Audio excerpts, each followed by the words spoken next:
On a ridge above the 11-Point River in Oregon County, Missouri, there is a stretch of bluff country where the Mark Twain National Forest drops into a wilderness area that still carries the name of the people who vanished from it more than 160 years ago. It is called the Irish Wilderness, and on a January night in 2022, a party of coyote hunters ran their hounds into a bluff cave there and came away swearing they had a Dogman cornered against the rock. What happened in the 2 hours that followed is the reason 5 grown men, who have hunted together for over a decade, will not go back into that hollow, and it is the reason the youngest of them still cannot listen to a hound bay on a treed animal without his hands going cold. Before we get into it, let me know where you're watching from and if you've had an encounter like this. The man who called us about this is a hound handler who has run coyotes and bobcats through the 11-point drainage for most of his adult life. He asked that we not use his real name, and once you hear what happened to his dogs that night, you will understand why he does not want his name attached to a story that most of Oregon County would tell you is impossible. We will call him Emmett. Emmett grew up outside Alton, Missouri, a town of a few hundred people that sits at the junction of Highway 60 and Highway 61, close enough to the Arkansas line that half the families in the county have relatives on both sides of it. His father ran hounds before him, and his father's father before that. Coon hunting and coyote hunting in the Missouri Ozarks is not a hobby, the way it might be described in a magazine. It is closer to a trade passed down through families, with its own vocabulary, its own etiquette, and its own understanding of the land that outsiders rarely get access to. Emmett had been running dogs on the ridges above the 11-Point since he was 9 years old, riding in the bed of his father's truck with a spotlight and a thermos of coffee, learning to read a hound's voice the way other kids learn to read a clock. By the winter of 2022, Emmett was in his late 40s and kept 6 treeing Walker coonhounds and 2 redbones, all trained to run coyotes and occasionally bobcat, though bobcat season in Missouri is short and heavily regulated. Coyote hunting has no closed season in Missouri and no bag limit, which means winter nights in Oregon County are full of hunters running hounds on ridges where the coyote population has climbed steadily in the absence of any real predator pressure. Besides trapping and hound hunting, Emmett's crew that January consisted of himself, his brother-in-law, a younger man we will call Travis who had been hunting with Emmett's family since he was a teenager, an older man named Wade, who owned the property where they parked their trucks, and a 4th hunter who came along less often. That night it was the 4 of them, Emmett, Travis, Wade, and the 4th man, whose presence in this story is brief enough that his details do not matter much beyond the fact that he was the one who called 911 when things went wrong, a call that is a matter of public record with the Oregon County Sheriff's Office, even if the dispatch log describes the incident in terms that do not match what the men actually reported to each other in the truck. The Irish Wilderness covers roughly 16,000 acres of the Mark Twain National Forest, straddling the divide between the 11-Point and the current river watersheds in Oregon and Ripley counties. It gets its name from a group of Irish immigrant families who settled the area in the 1850s under the sponsorship of a Catholic priest, Father John Hogan, who envisioned a self-sufficient farming community carved out of the cedar glades and oak hickory forest of the White River Hills. The community never fully took hold. The soil was thin and rocky, the terrain unforgiving, and when the Civil War reached the Ozarks, the area became a no-man's land between Union and Confederate irregulars, bushwhackers, and outright bandits who used the isolation of the hollows to hide from both armies.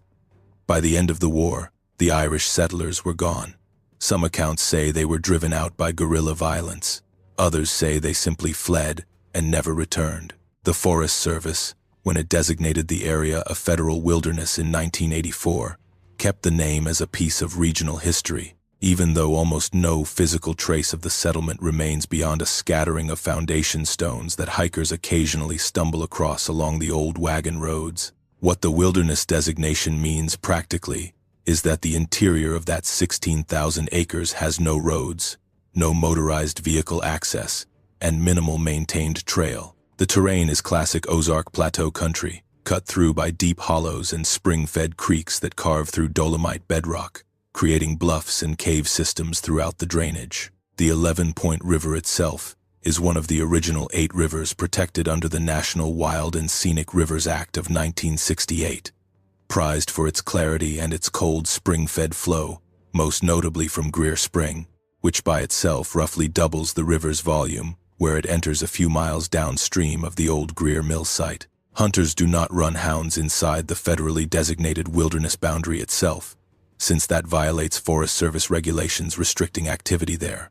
But the land immediately outside the wilderness boundary, on national forest ground that permits hunting, is where Emmett's crew worked that winter, along a system of ridges and hollows that drain toward the river from the north. The karst geology underlying that entire stretch of the Ozark Plateau is worth understanding in a bit more detail, because it explains why this particular corner of Missouri has produced the density of unusual reports it has. The dolomite bedrock throughout Oregon and Ripley counties, formed hundreds of millions of years ago as marine sediment, later uplifted and exposed to millions of years of slightly acidic groundwater, slowly dissolving channels, chambers, and passages through the stone, a process geologists call karstification. The result,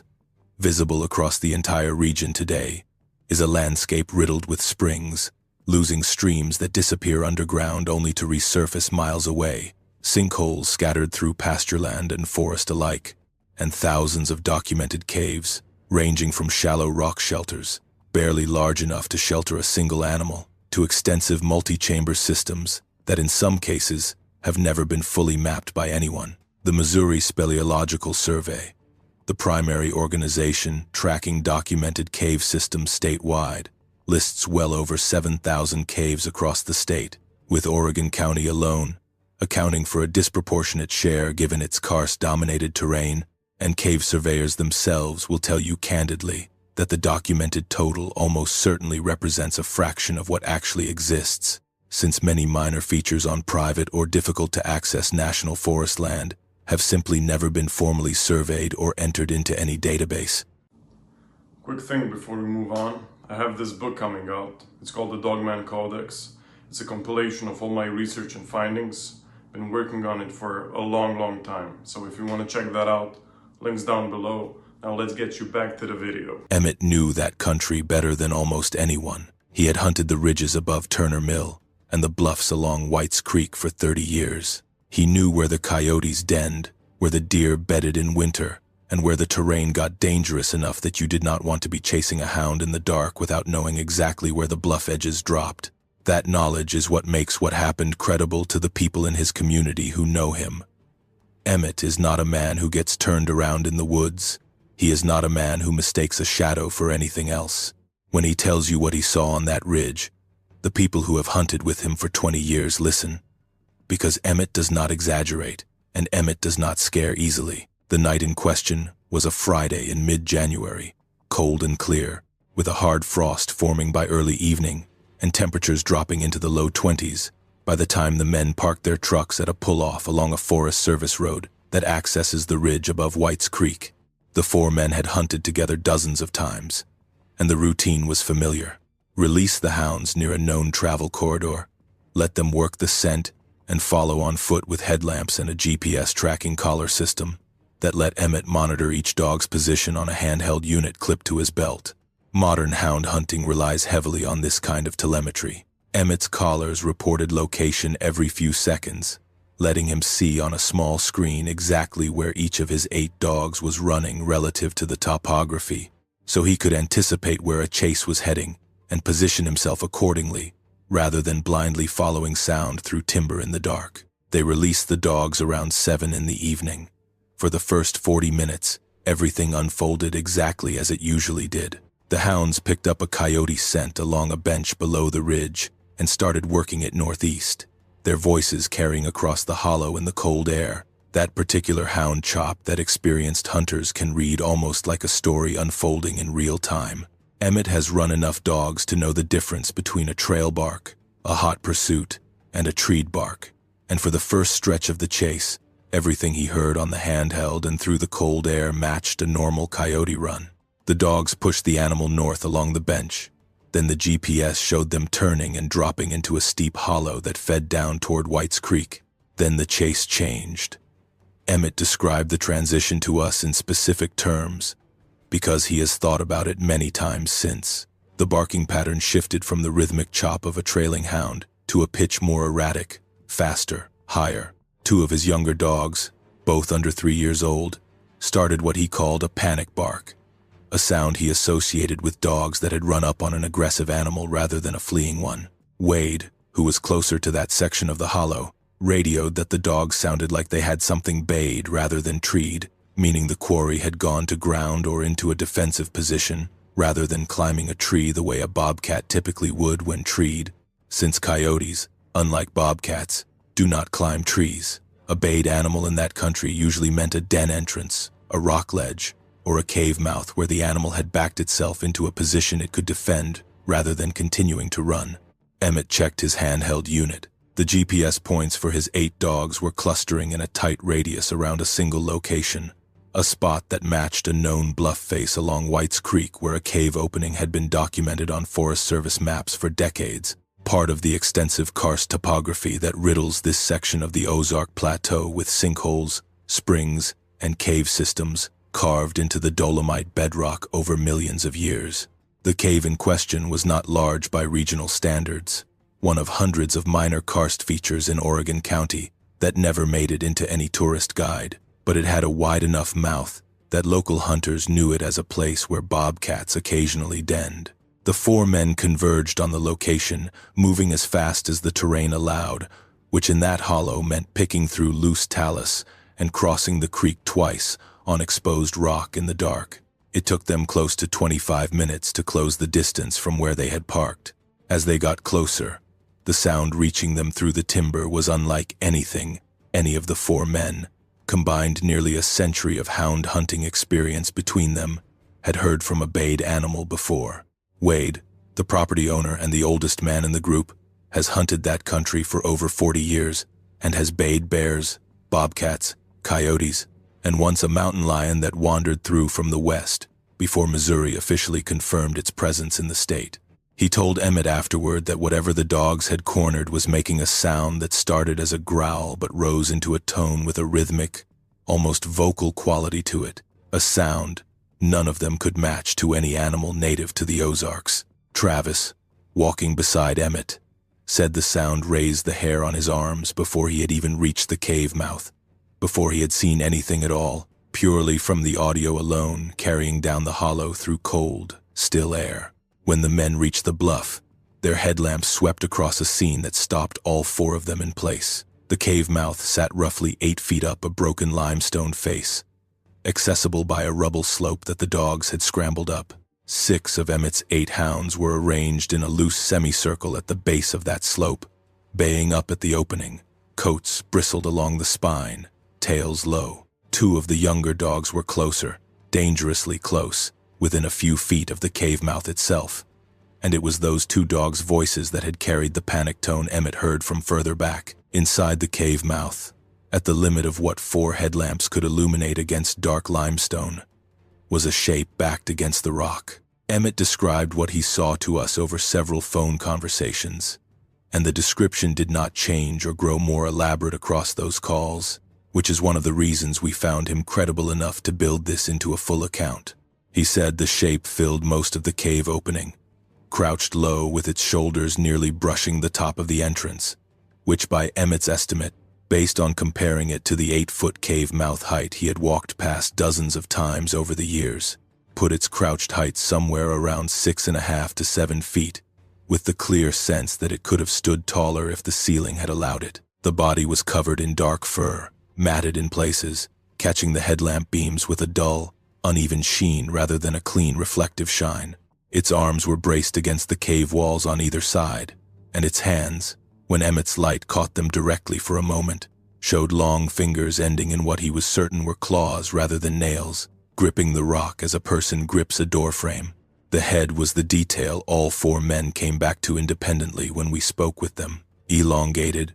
with a muzzle that projected forward from the skull, and ears that stood erect and forward rather than lying flat, unlike an agitated dog's. The eyes, caught directly in headlamp beams from a distance of maybe 20 feet, threw back a flat amber shine, The same reflective quality any hunter in that country has seen 1,000 times in the eyes of deer and coyotes caught in a spotlight, except set at a height and a spacing that did not belong to any animal Missouri's field guides describe. Travis is the one who said the word first. He said it under his breath, more to himself than to anyone else, but Emmett heard it and has never forgotten it. Dogman. Travis had grown up on the same regional folklore as everyone else in that part of the Ozarks. Half-joking campfire stories about an animal in the hills that walked upright and howled wrong, and standing at the base of that bluff, the joke evaporated entirely. What happened over the next several minutes is the part of the story Emmett struggles most to compress into a clean sequence, because in the moment, it did not feel like a clean sequence. The animal in the cave mouth did not lunge at the dogs. It did not attempt to flee deeper into the cave, which by all four men's estimation based on later daylight inspection, did not extend more than 15 or 20 feet before narrowing into a crawl space too tight for anything that size. It held its position, braced against the rock, and made the sound Emmett had heard from a quarter-mile away. Now at close range loud enough that he described it as physically uncomfortable. A low-frequency layer, he said. He felt more in his chest than heard with his ears, combined with a higher, prolonged tone that rose and fell in what struck him, even through the raw adrenaline, as closer to communication than to a simple warning growl. Wade, the man with the most decades of experience reading animal behavior in that specific terrain, made the call that likely kept the situation from turning into physical contact. He ordered the men to pull the dogs back. This is not a small thing to ask of hound hunters in the moment their dogs have something bayed. A baying hound is doing exactly what generations of breeding and training built it to do, and calling dogs off a bayed animal, especially young dogs running on pure instinct, is difficult even under normal circumstances. Wade physically waded into the pack, grabbing collars, hauling dogs back by main force, while Emmett and Travis worked the two dogs nearest the cave mouth, the two whose barking had shifted into that panicked register. It took, by Emmett's estimate, close to 3 minutes to get all 8 dogs pulled back 30 or 40 feet from the base of the slope, a span of time that felt, in his words, considerably longer than 3 minutes. During that retreat, the animal in the cave did not pursue. It held its position at the mouth of the cave, tracking the men's movement with what all four described as clear, direct attention, rather than the darting, reactive gaze of a cornered animal in blind panic. Emmett said that was the detail that unsettled him most in retrospect, more than the size or the vocalization. It was not thrashing. It was not testing every possible exit as a genuinely trapped wild animal does. It was watching them, and it felt calculated. Emmett described the physical toll of those 3 minutes in specific terms when we asked him directly what it felt like in his body, rather than just what he saw. His hands were shaking badly enough by the time he had his last dog's collar in hand that he fumbled the leash clip twice before getting it fastened. His breathing had gone shallow and fast, exactly the breathing he associated more with a hard uphill sprint than with standing mostly still at the base of a bluff. And he said his mouth had gone completely dry, a sensation he still notices now, faintly, whenever he happens to drive past that section of Forest Service road, even in broad daylight, with the windows up. Travis told us separately that his own hands did not stop shaking until well after they were back in the truck, and that he dropped his own dog's leash once during the retreat and had to scramble to recover it without turning his back fully on the bluff. An instinct he could not explain rationally but could not override either. Once the dogs were clear, the 4 men backed away themselves, weapons out but not raised, none of them willing to fire on an animal that outsized anything they had legal justification, or frankly the composure, to shoot at in that moment. They retreated roughly 80 yards down the hollow before anyone spoke above a whisper. It was there that the 4th man, the one whose name does not matter to this account, pulled out his phone and found, to his visible relief, 1 bar of signal, enough to place a call to 911. The call itself is on record with Oregon County Dispatch, logged that night as a report of a possible large predator encounter with hunting dogs in the vicinity of the National Forest boundary near Whites Creek. What the dispatcher heard and what the men actually believed they had encountered are 2 different things, because by the time law enforcement was in a position to respond to a location that far off any maintained road, in the dark, The caller had already been advised that a deputy would attempt to make contact, but that any real response would likely wait until daylight given the terrain and the remote location. That gap between what people actually experience in these encounters and what the official record captures is not unusual. Dispatch logs exist to categorize incidents into response protocols. They are not built to preserve nuance, and a deputy working a rural county with a skeleton night shift is not going to hike 2 miles off-road into wilderness-adjacent terrain based on a report of an unidentified animal, regardless of how shaken the caller sounds on the phone. The men did not go back up the hollow that night. They gathered their dogs, checked each one for injury, found nothing worse than scraped pads, and one gash along a hound's shoulder that Emmett attributed to brush rather than a claw, and made the 2-mile hike back to the trucks in a silence Travis later described as the longest walk of his life. Every one of them checking over their shoulder every few minutes, headlamps sweeping the timber on both sides of the trail. A deputy did make contact with the group the following morning, meeting Emmett and Wade at the same pull-off where they had parked the night before. Whether that deputy hiked in to view the cave site himself is a detail Emmett could not confirm to us directly, though he said the deputy took a report and told them the department would note it as a large animal encounter, and that similar reports had come in over the years from that general section of the county, though no official investigation had ever been opened because there was, in the department's framework, no crime being reported and no category under which an unidentified predator sighting could be formally pursued. That gap, the space between what a witness experiences and what an institution is equipped to act on, is going to come up again and again in this story. And it is worth understanding early because it explains why an encounter this dramatic, involving 4 adult men, 8 hunting dogs, and a documented 911 call, produced no newspaper article, no formal Missouri Department of Conservation investigation, and no public record beyond a single line in a dispatch log that most people would scroll past without a second thought. If you have hunted or fished anywhere along the 11-point drainage, from Greer Spring down through Turner Mill and on toward Riverton, you know the kind country I am describing. Deep hollows, dolomite bluffs, cold spring water running clear over gravel bars, and a silence at night that most people from cities have never experienced. Let me know in the comments if you have ever had anything unusual happen out there,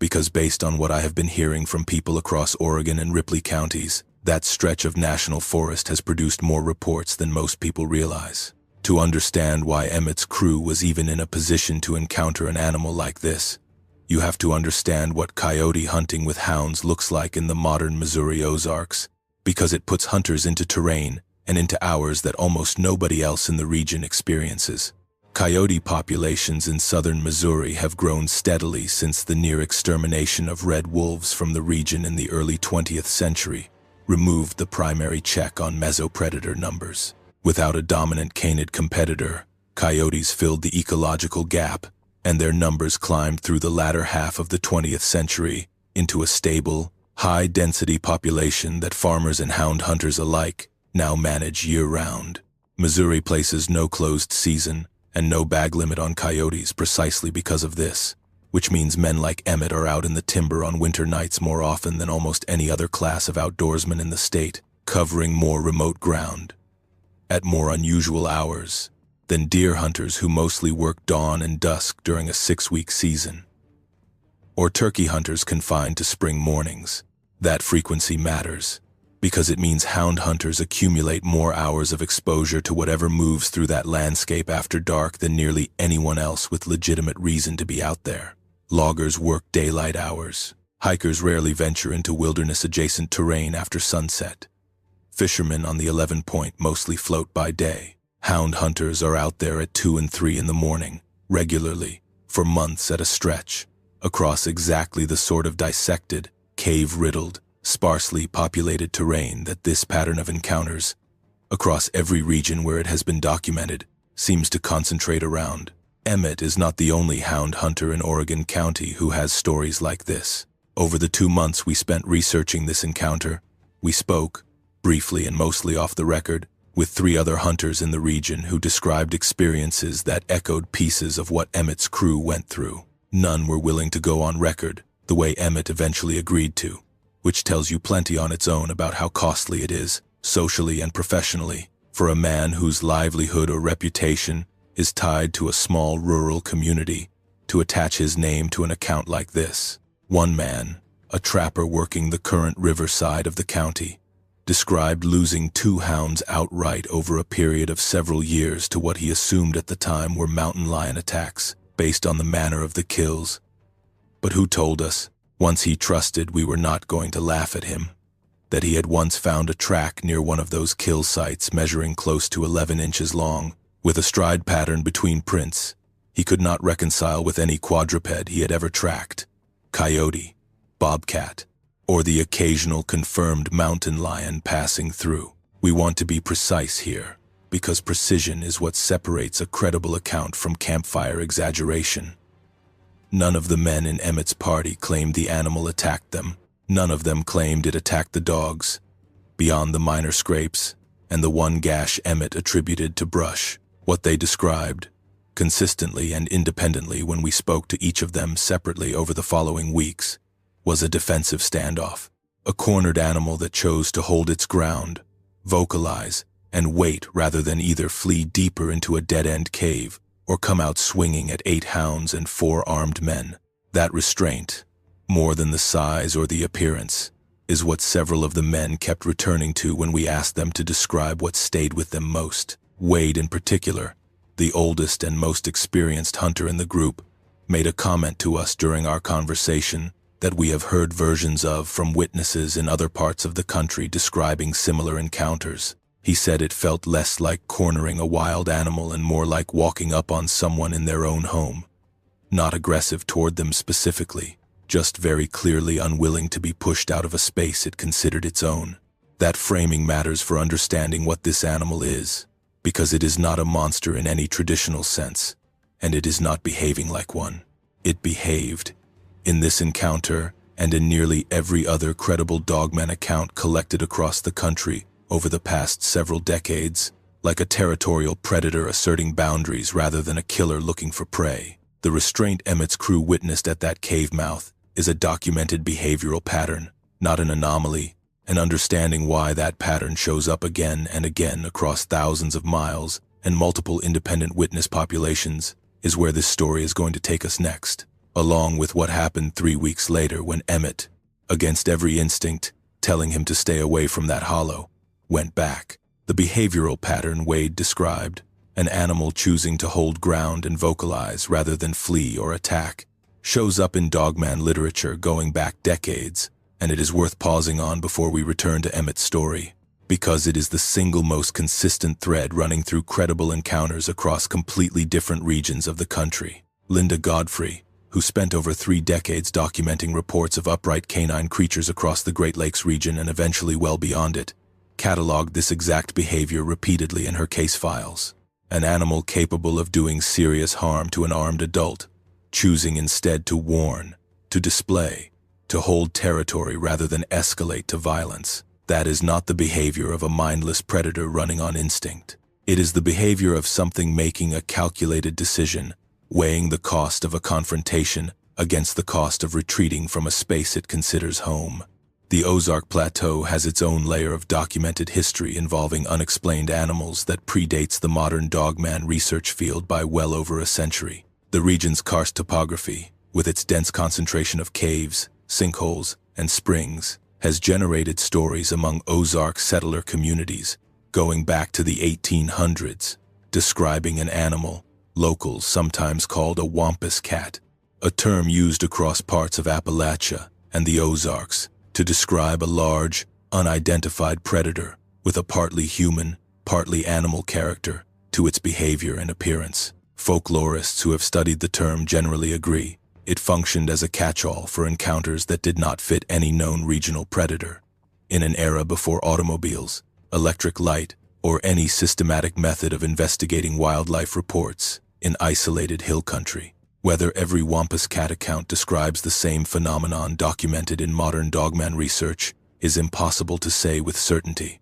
But the geographic overlap and the behavioral similarities, an upright, powerful, elusive presence associated with remote hollows and bluff country, are difficult to dismiss as coincidence. The Ozarks were also, for thousands of years before European settlement, the territory of the Osage Nation, whose traditional homeland extended across much of what is now southern Missouri and northern Arkansas, before a series of treaties in the early 1800s forced the tribe onto a reduced reservation and eventually into present-day Oklahoma. Osage oral tradition, like that of many indigenous nations across North America, includes accounts of beings that occupied the deep forests and bluff country independently of human settlement, entities associated with specific places, treated with caution and respect, rather than as objects of casual curiosity. We reached out to a cultural resource contact affiliated with the Osage Nation to ask whether any documented traditions specifically addressed the 11-point drainage,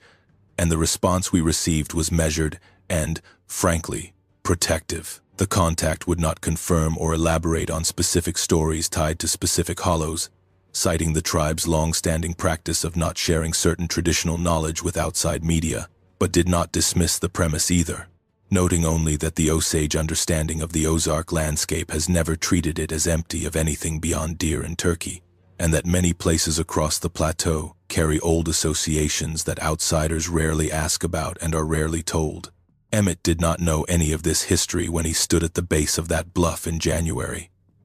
He knew hound hunting, and he knew that stretch of national forest better than almost anyone alive. What he did not know, until his brother-in-law said the word out loud in the dark, was that there was already a name for what they were looking at,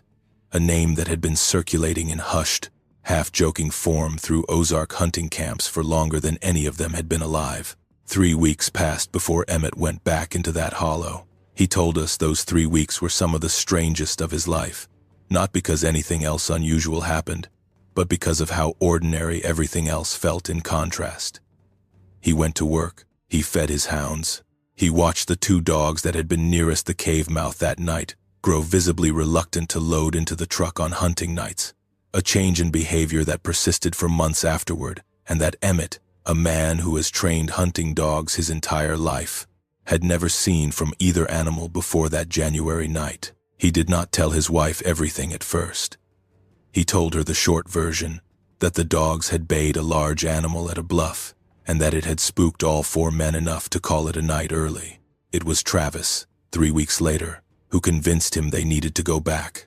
Not to hunt, but to look. Travis wanted daylight photographs of the cave mouth, of any tracks that might have survived 3 weeks of winter weather, anything that would let them make sense of what they had actually seen, rather than simply carrying the memory around unexamined. They went back on a Saturday afternoon in early February, this time without the dogs, just the 2 of them on foot, with cameras and a tape measure. What they found at the base of that bluff,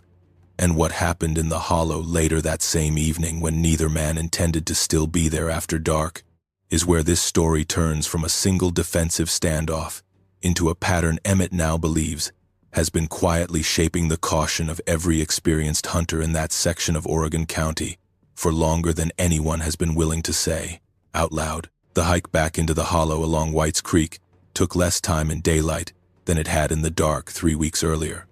though Emmett said neither of them talked much on the way in. February in the southern Missouri Ozarks still carries winter's full weight most years, and that day was no exception. A hard gray sky with temperatures barely climbing out of the 30s, patches of old snow surviving in the north-facing hollows, where the sun never quite reached the ground, even at midday. The creek was running low and clear over gravel, the water cold enough that neither man wanted to cross it more than the 2 required fords, and the bluff, when they finally reached it, looked smaller in daylight than either of them remembered, as frightening places often do once the sun is up and the adrenaline of the original encounter has faded into something closer to memory than experience. The cave mouth sat exactly where Emmett's GPS track from that January night had marked it, roughly 8 feet up, a broken limestone face streaked with the mineral staining typical of karst bluffs throughout the region, iron and manganese oxide leaching out of the rock in dark vertical bands that, Emmett admitted, could easily be mistaken at night for anything else entirely if you did not know the geology. He mentioned this to us specifically because he wanted to be fair to the possibility that some of what any hunter sees in the dark in an adrenaline state, in unfamiliar lighting, gets distorted by the mind, trying to make sense of shadow and stone. He was careful, in every conversation we had with him, to draw a hard line between what he was certain he saw and what he could not rule out as a trick of darkness and fear. What he remained certain of, in full daylight, examining the site with a clear head, was the sound. No mineral stain on a limestone bluff explains the sound 4 men heard that night, and no trick of headlamp light explains 8 trained hunting dogs going from a normal trailing bark to a synchronized panic response in the space of a few seconds. Travis climbed the rubble slope to the cave mouth, while Emmett stayed below with the camera, photographing the approach and the surrounding ground. The interior of the cave, once Travis's headlamp swept across it, matched what both men remembered and expected based on their knowledge of similar karst features throughout the county. A chamber perhaps 15 feet deep, narrowing toward the back into a crawl space too tight for anything larger than a bobcat or a raccoon to pass through. Floor, littered with precisely the debris a den site accumulates when it has been used intermittently over a long period. Old bone fragments, scattered and weathered, some clearly deer. Based on the fused growth plates and general size Travis was able to identify from years of butchering his own deer. A scattering of scat that neither man was equipped or willing to collect and analyze themselves,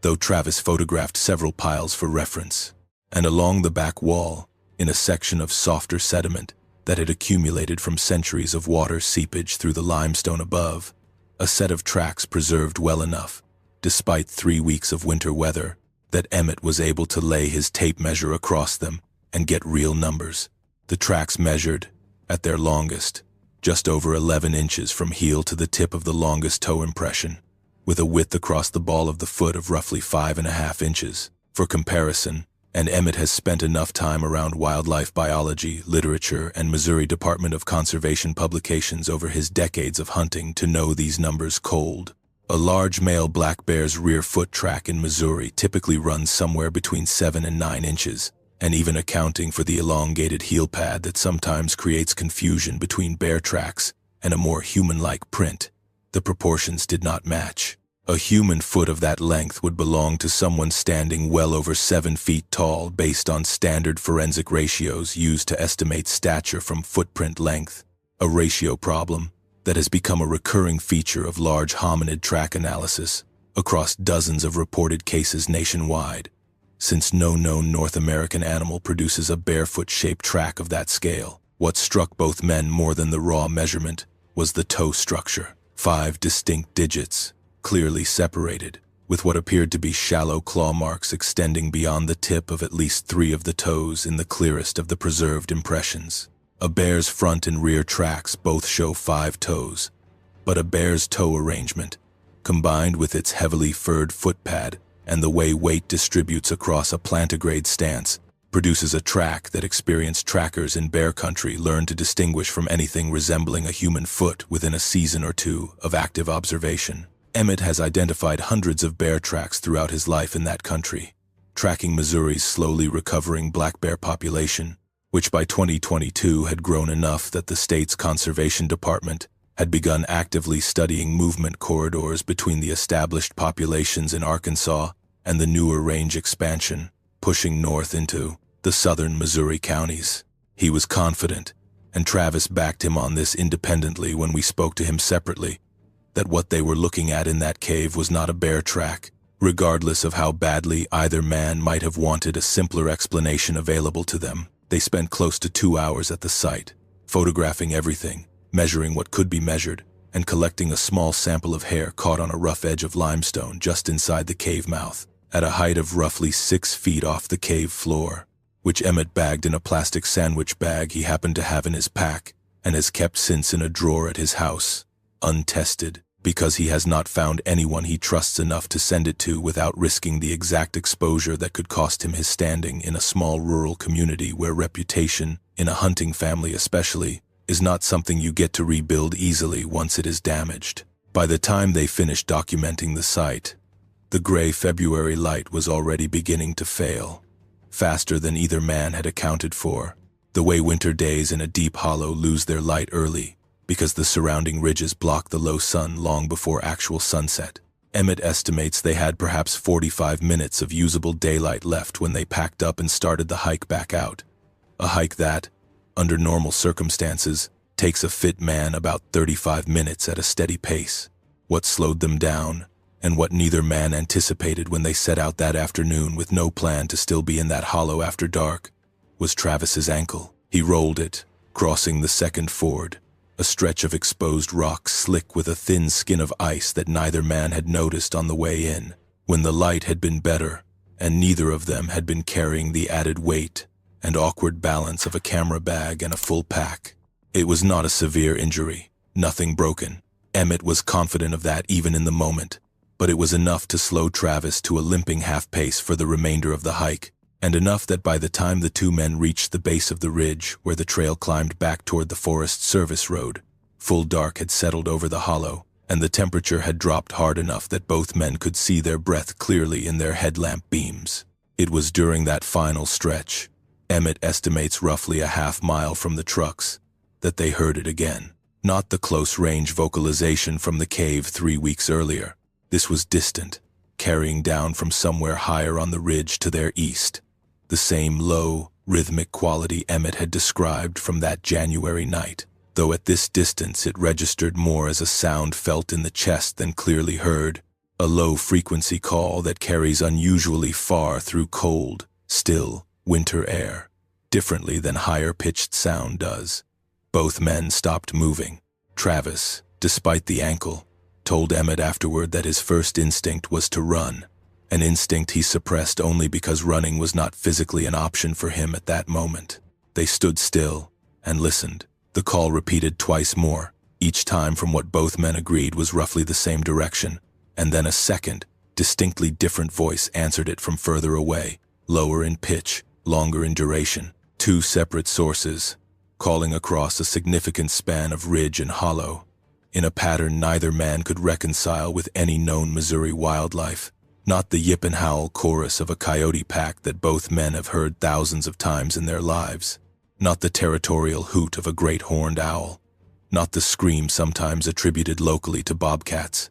A sound Emmett has personally heard on more than one occasion and knows well enough to rule out immediately. They did not wait to hear a third call. Emmett half-carried Travis the remaining distance to the trucks, both men moving faster than the injured ankle should have reasonably allowed, adrenaline overriding pain the way it does in genuine emergencies, and neither spoke a full sentence to each other until they were both inside Emmett's truck, with the doors locked and the engine running, headlights sweeping the tree line as Emmett backed out onto the Forest Service Road. What Emmett took from that second trip, once the shock wore off enough for him to think clearly about it in the days that followed, was confirmation of a suspicion he had carried, but had not wanted to fully accept after the first encounter. This was not a single animal that had wandered through the hollow once and moved on. The tracks in that cave, preserved undisturbed for 3 weeks through winter weather, suggested a den site used with some regularity. The two distinct vocalizations calling to each other across the ridge on the second visit suggested, at minimum, a pair, communicating across distance in a manner that implied social coordination rather than the solitary territorial call of a single, isolated animal. Whatever was living in that hollow along White's Creek was not a one-time visitor passing through Oregon County. It was established there, denning there, and by every indication Emmett had gathered across both encounters,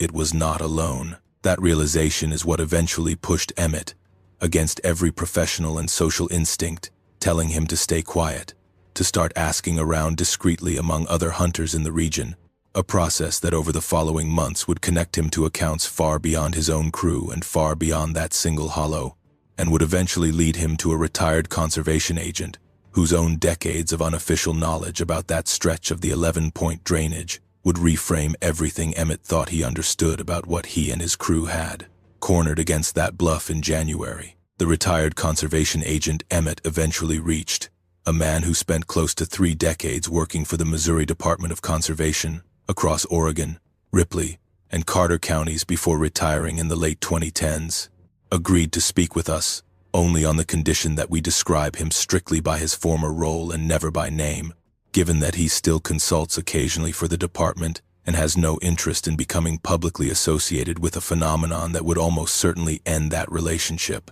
We will refer to him simply as the agent throughout the rest of this account. The agent's career put him in more of that backcountry, at more unusual hours, than almost any other professional working in the region. Conservation agents in rural Missouri counties are responsible for enforcing wildlife regulations across enormous territories with minimal staffing, which means long solo patrols on Forest Service roads, frequent night work, checking for illegal spotlighting and out-of-season hunting activity, and a working knowledge of the landscape that in many ways exceeds even that of lifelong hunters like Emmett. Because the agent's job required him to cover ground methodically across the entire county, rather than concentrating on the specific drainages, a family might hunt generation after generation. When Emmett finally worked up the nerve to describe the January encounter to him, carefully at first, testing the agent's reaction before committing to the full account, the agent did not laugh, did not dismiss it,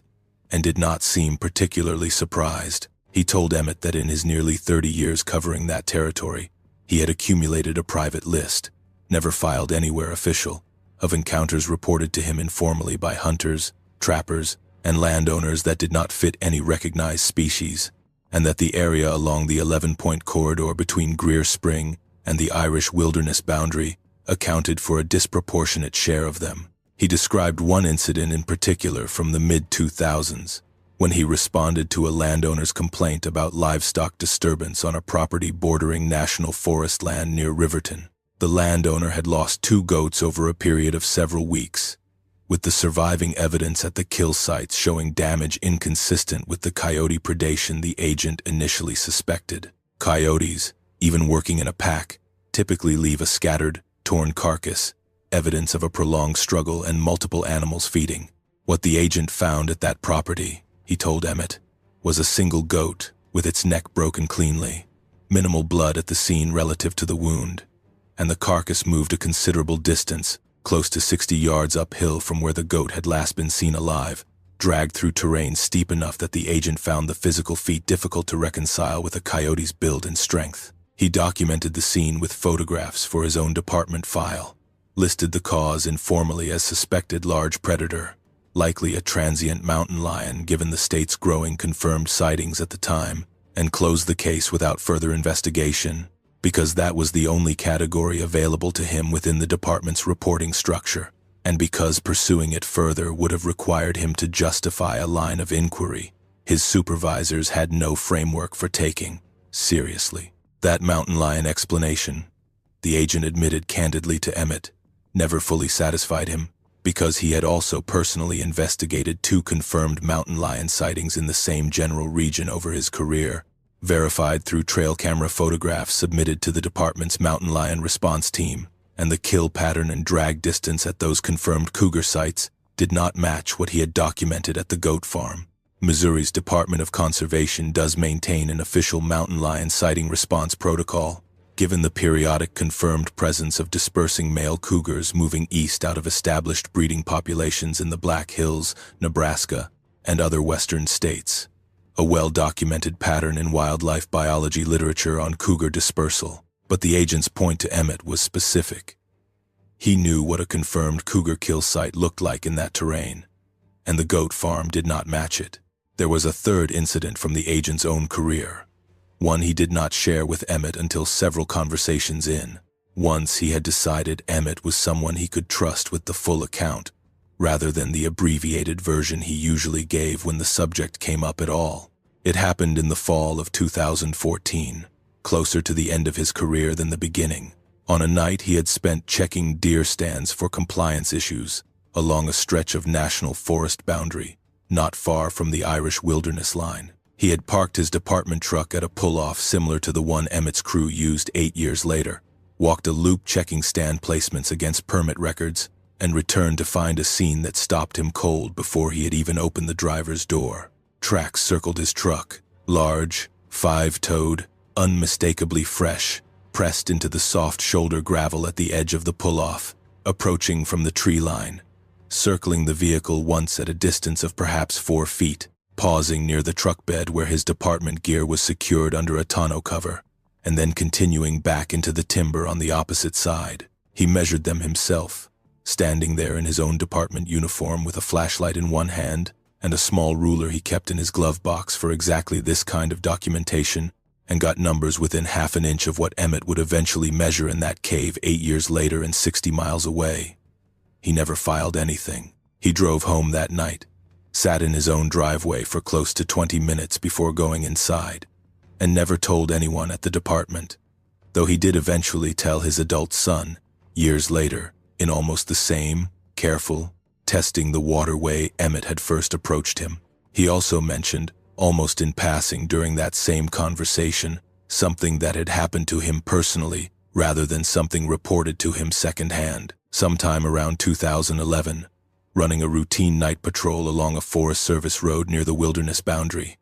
checking for spotlighting activity during deer season, his headlights had swept across a shape crossing the road ahead of him that he initially assumed, in the half-second before his mind fully processed it, was a person standing at the edge of the timber. He said his second look, the one that actually registered, showed a shape upright, moving on 2 legs with a gait he could not reconcile with a human stride, covering the width of the gravel road in what he estimated was 2 or 3 strides before disappearing into the tree line on the far side. He never filed a report. There was, as he put it to Emmett, almost word for word what Emmett had heard from the sheriff's deputy after his own encounter. No box on any department form for what he believed he had seen, and a conservation agent who starts reporting things without a category attached to them does not stay a conservation agent for long in a small rural department where every colleague knows every other colleague personally and reputational. Damage travels fast. This is the mechanism, the agent told Emmett directly, and it is worth stating plainly here because it explains a piece of why this phenomenon remains so poorly documented despite what appears to be a substantial base of first-hand experience among exactly the people whose profession would make them the most credible witnesses. Wildlife professionals, hunters, trappers, and rural landowners in this part of the Ozarks are not a population inclined toward fabrication or exaggeration. Their livelihoods and professional standing depend on being taken seriously by their peers and by regulatory agencies. That same dependency is precisely what keeps them silent. A conservation agent who reports a bipedal predator sighting risks his career and his department's confidence in his judgment. A hunter who claims his dogs bayed an animal nobody can classify risks being quietly excluded from hunting leases and dropped from hunting parties by landowners and partners who would rather not be associated with that reputation. The professional incentive structure across every institution touching this phenomenon, law enforcement, wildlife management, and the tight social fabric of rural hunting communities, rewards silence and punishes disclosure at every level, regardless of how strong the underlying evidence might be. The agent gave Emmett one more piece of information before that conversation ended, a detail that reframed the entire encounter for Emmett in a manner he had not considered on his own. He told Emmett that in his experience, and in the handful of similar accounts he had heard informally from other agents and landowners across his career, whatever was behind these encounters had never, in any account he was personally aware of, initiated an attack on a human being.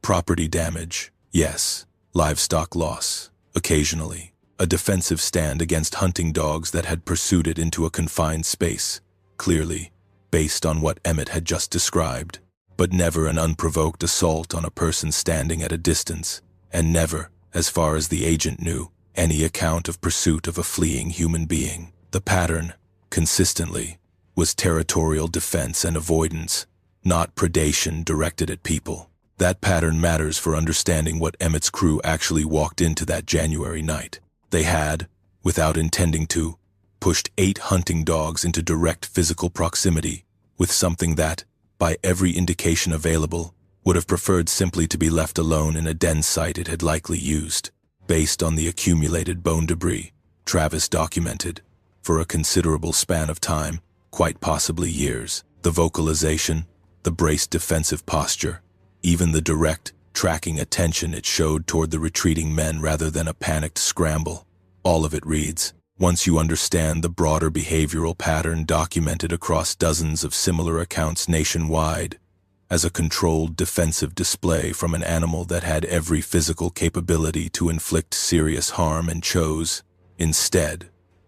not to. Emmett has turned that fact over in his mind more than almost any other detail from that night. He told us, in one of our last conversations before we finished putting this account together, that the thing that keeps him awake some nights is not the size of what he saw, or even the sound, though the sound still visits him in dreams more often than he would like to admit to anyone besides his wife. It is the certainty, the absolute certainty he cannot shake, that if that animal had wanted to hurt him, Travis, Wade, or any of their dogs that night, it had every physical advantage required to do so, cornered or not,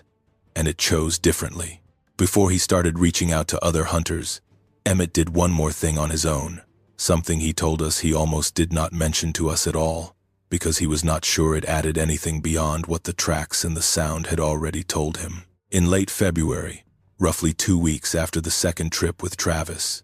he drove back out to the Forest Service Road above White's Creek alone, in daylight, and hiked in far enough to place a single trail camera on a tree overlooking the approach to the hollow, positioned a good 400 yards from the cave mouth itself, close enough to the main game trail leading toward that section of bluff country that anything moving in or out of the hollow would likely cross its field of view, but far enough away that Emmett did not have to climb back up that rubble slope or stand anywhere near the cave itself to check it. He chose the placement carefully, based on 30 years of reading how animals move through that specific terrain. The trail followed a natural bench along the contour of the ridge, a type of travel corridor, deer, coyotes, and he now had to consider whatever else denned in that cave would use to move efficiently between the creek bottom and the higher ground to the north. He mounted the camera at head height on a mature white oak,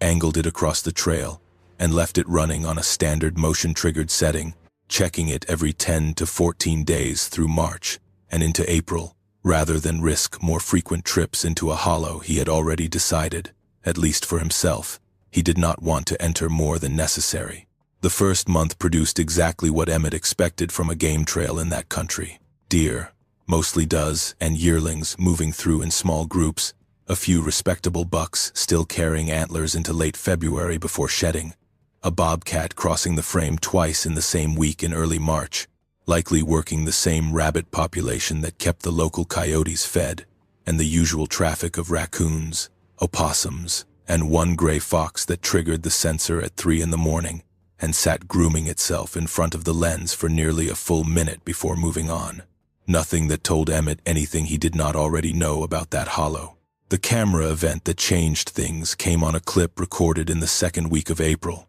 time-stamped just after 11 at night, well past the hour most daytime wildlife moves through an area like that. The recording is 9 seconds long, infrared,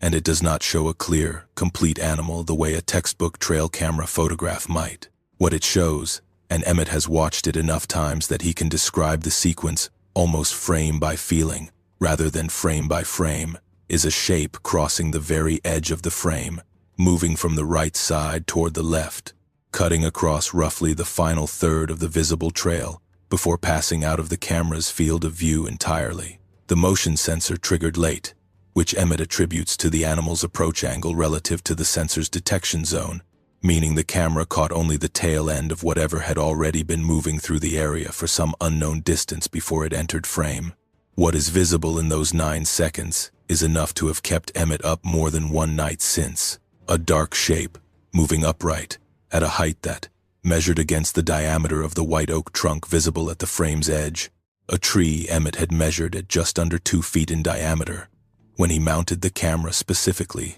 so he would have a reliable reference point for exactly this kind of comparison, put the top of the shape's head somewhere close to 7 feet off the ground. The gait, in the brief span the shape is visible, is smooth, covering ground in what looks like 2 full strides before it passes out of frame, a stride length Emmett estimated, based on the distance between visible trail markers he had also placed in advance for scale, at somewhere close to what he had already measured from the January and February track evidence. He sent the clip to us directly, and while we are not able to publish trail camera footage as part of this account, both out of respect for Emmett's insistence on protecting the exact location, and because 9 seconds of infrared footage at that distance resists just the sort of frame-by-frame analysis that would let us make any definitive claim about it, We can tell you what we saw reviewing it privately. The shape does not walk the way a bear walks, even a bear caught briefly on two legs, because a bear's upright gait,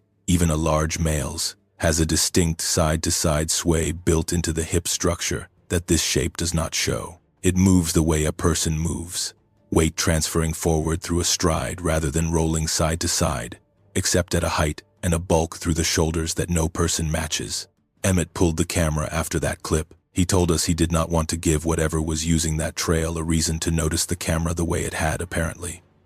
Based on everything the retired conservation agent had told him about similar cases elsewhere, he learned to notice and avoid recording devices in other reported encounters. He also, candidly, did not want an excuse to keep hiking back into that hollow every 2 weeks. He had what he needed: track measurements from 2 separate visits, a recorded vocalization pattern heard directly by 4 men on one occasion and 2 men on a second, and now 9 seconds of infrared footage showing an upright, bipedal shape moving through the same travel corridor roughly 2 months after the original cave encounter, at a height and with a gait that matched nothing in his lifetime of experience identifying wildlife in that country. It was this trail camera clip, more than anything else, that finally convinced Emmett he needed to talk to someone with more institutional knowledge of the area than he had access to on his own, which is what eventually led him to the retired conservation agent, whose own decades of quiet, unofficial encounters would end up reframing everything Emmett thought he understood about that hollow,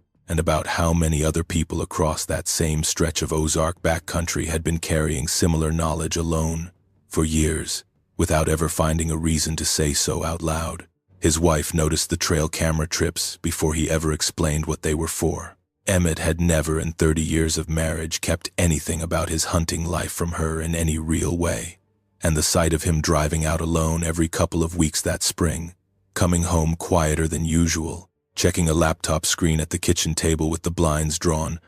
was enough of a change in pattern that she eventually sat him down and told him she wanted the whole story, not the version he had given her back in January. He told her all of it, this time, including the second trip with Travis and the 2 voices calling across the ridge in the dark. She sat with it for a long while before she said anything, and what she finally told him, he said, was not what he expected. She did not tell him to stop hunting that country. She told him she wanted to see the footage herself, and that if he was going to keep carrying this, she was not going to let him carry it alone. That certainty, and the 9 seconds of infrared footage, now sitting on a hard drive alongside everything else Emmett had gathered, is where we are going to leave him for now, standing at the edge of what he knows and what he still cannot fully explain, because the story does not end with 2 encounters, a bagged hair sample, and a short trail camera clip. Once Emmett started talking, quietly, carefully, to other hunters he trusted across Oregon and Ripley counties, he found out he was not the first person in that community to have gone silent about something in that hollow. He was just the first one, in a long while, willing to eventually say so out loud. Over the following spring and summer, Emmett found 3 other men in the region willing to talk to him, quietly, about experiences they had never reported to anyone outside their immediate families. One was an older trapper working the current riverside of the county line, a man in his 70s who told Emmett about a night sometime in the late 1990s when he had been checking a trapline along a hollow not far from Powder Mill and had heard, from somewhere up on the ridge above him, a call he had never been able to identify in over 50 years of running trapline in that country. He told Emmett he had never mentioned it to another living soul, not even his late wife, because he had convinced himself over the decades that it must have been some combination of wind and terrain playing tricks on an exhausted man working a cold trapline before dawn. Hearing Emmett describe the sound from the cave, unprompted, in almost identical terms,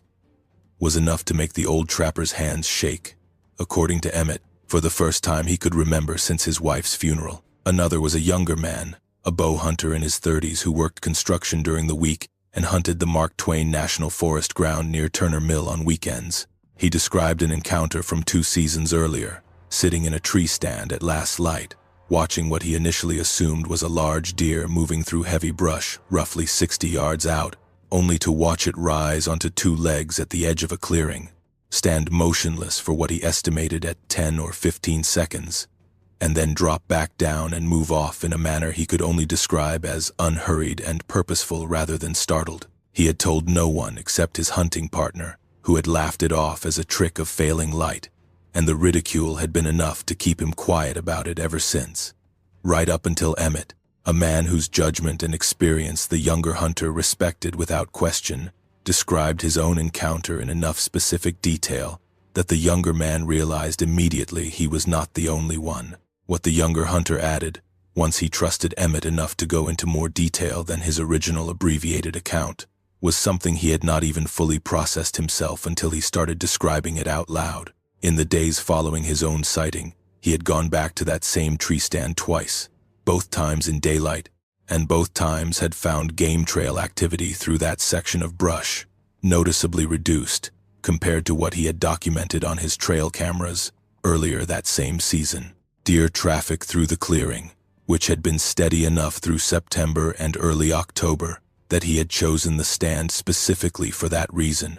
dropped off almost entirely for the remainder of that season, a pattern he had chalked up at the time to ordinary seasonal movement, but that he now, in hindsight, connected directly to whatever had passed through that clearing the evening of his sighting. He moved his stand the following year to a different section of the property and never went back. The younger bow hunter's story has one more thread worth adding, since it connects to something Emmett had not considered until the two men compared notes at length. The hunter mentioned that the clearing where he had his own sighting sits along the same general ridge system as White's Creek, separated from Emmett's cave site by roughly 4 miles of unbroken national forest timber, close enough that a wide-ranging territorial animal could plausibly cover the distance between the two locations within a single night's movement. Neither man had any way to confirm that the two sightings involved the same individual rather than two separate animals sharing overlapping range, and both were careful, when they eventually spoke directly to each other by phone,